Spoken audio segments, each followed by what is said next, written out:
बहू साक्षी, सुनो ना, राधिका का फोन आया था, आना चाह रही है कुछ दिनों के लिए यहाँ। साक्षी ने बोला, क्यों मम्मी जी?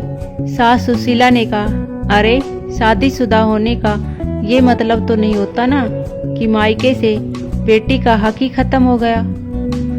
और दूसरी बात, राधिका कोई शौक से रोटी तोड़ने नहीं आ रही है। कई महीनों से दामाद जी की खांसी ठीक होने का नाम ही नहीं ले रही, तो वहाँ के डॉक्टर ने बड़े शहर के अस्पताल में दिखाने को बोला है।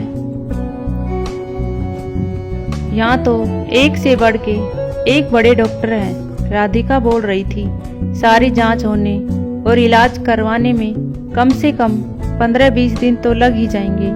तब तक तो उसे यहाँ ही रहना होगा। साक्षी ने बोला, पर मम्मी जी, आपसे कुछ छुपा है क्या? हमारे सारे फ्लैट किराए पर दिए हुए हैं और इस घर में सब कैसे एडजस्ट हो पाएगा? बहू, 3 कमरे तो हैं ही।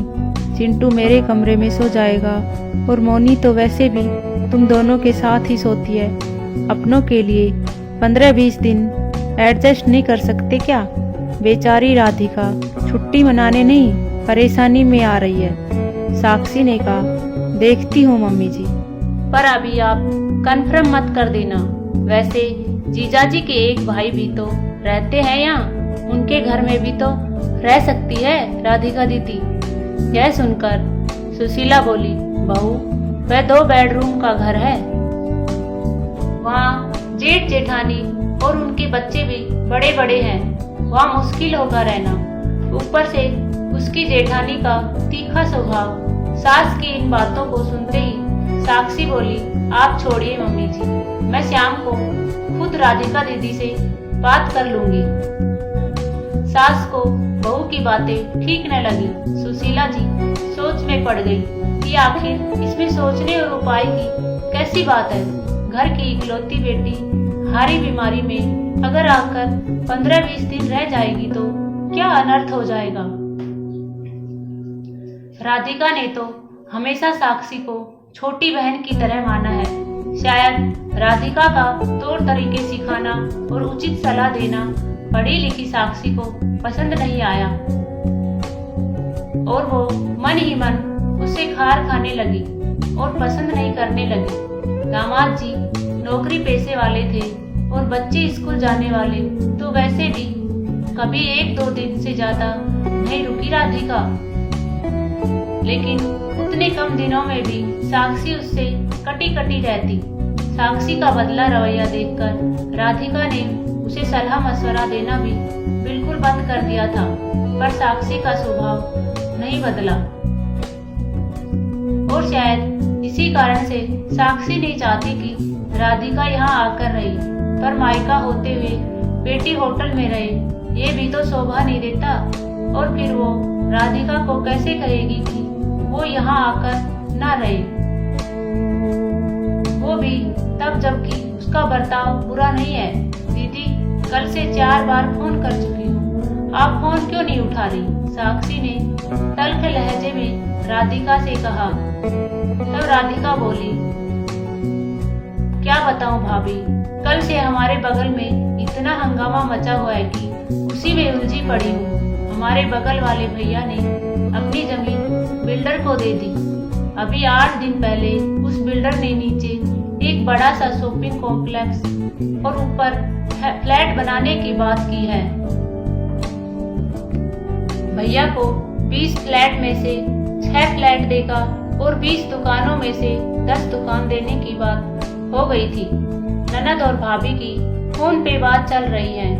काम शुरू होने ही वाला था कि उनकी दोनों बहनें आ धमकी और अपना अपना हिस्सा मांगना शुरू कर दिया और भैया कह रहे हैं, सब बांट ही देंगे तो हमारे पास क्या बचेगा? तुम लोगों की शादी और दहेज में तो खर्च किया ही था, अब इसमें से कुछ नहीं मिलेगा। पर बहनों ने कोर्ट जाने की धमकी दी है और पुलिस दरोगा बुलाकर काम भी रुकवा दिया और बोली, पिताजी का घर रहता तो हम हक ना मांगते, पर जब उस पर भाई इतना लंबा चौड़ा बिजनेस कर रहा है तो हमें भी अपना हिस्सा चाहिए। दोनों पक्षों को समझाने में सबके साथ मैं भी व्यस्त थी। भाभी, आप तो मेरी आदत जानती हो, इस चक्कर में फोन नहीं देख पाई। इसी तरह से ननद और भाभी में लंबी बात चली। बोलो भाभी, आप क्या कह रही थी? साक्षी अपने ननद की ये बातें सुनकर हड़बड़ाहट में बोली, मैं क्या कह रही थी? हाँ, मैं कह रही थी, नहीं पूछ रही थी आपके आने के बारे में। अब जीजाजी कैसे हैं? कब आने का प्रोग्राम है आपका? राधिका ने बोला, भाभी कल से थोड़ा सुधार लग रहा है। डॉक्टर ने जो दवाई बदल दी है शायद अब असर कर रही है। साक्षी बोली, ना दीदी, ना रिक्स मत लेना, एक बार आकर जांच करवा लो। साक्षी की यह बात सुनते ही राधिका कहती है, ठीक कहती हो भाभी, सच कहूँ तो मन में बड़ा संकोच था। अभी तक माँ तो बुला रही थी पर तुम्हारा फोन नहीं आया था, तो कदम नहीं उठ रहे थे वहाँ आने के लिए। ना मुझे आपके पैसे चाहिए, ना आपकी प्रॉपर्टी। ढेर सारा प्यार और मान सम्मान मिलता रहे तो मायके आ जाने का उत्सव बना रहता है। भाभी ने ननद से रिश्ते ठीक रखने में भलाई समझी। साक्षी अपने स्वर में मिठास बोलते हुए बोली, दीदी आपका घर है, जब आओ जब जाओ। और प्यार मान सम्मान आपको नहीं मिलेगा तो किसे मिलेगा? भला कोई और बेटी थोड़ी है इस घर की। भले ही ऐसे फोन नहीं करती, ना करती, जीजाजी की तबीयत की बात थी तो फोन करना ही था। साक्षी फोन रखने के बाद सोचने लगी कि मैंने तो सोचा था कि अपनी ननद से कहूंगी, दीदी मैं तो कुछ दिन के लिए मायके जाने का सोच रही हूँ, आपको आना हो तो आ जाओ। ननद खुद इशारा समझ जाएगी और नहीं आएगी। लेकिन फोन पर ननद की बात सुनकर तो साक्षी का माथा ठनक उठा।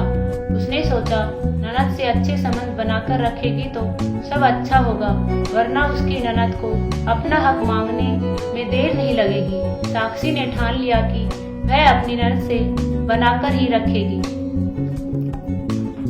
नहीं तो प्रॉपर्टी का बंटवारा न हो जाए। इस तरह से ननद और भाभी के रिश्ते अच्छे हो गए। यही है ननद और भाभी की कहानी। उम्मीद करती हूँ कि दोस्तों आपको ये कहानी पसंद आई होगी। पसंद आई हो तो लाइक और शेयर करना ना भूलें और चैनल पर नए हो तो सब्सक्राइब जरूर करना और कमेंट में बताना कि कहानी कैसी लगी। धन्यवाद दोस्तों।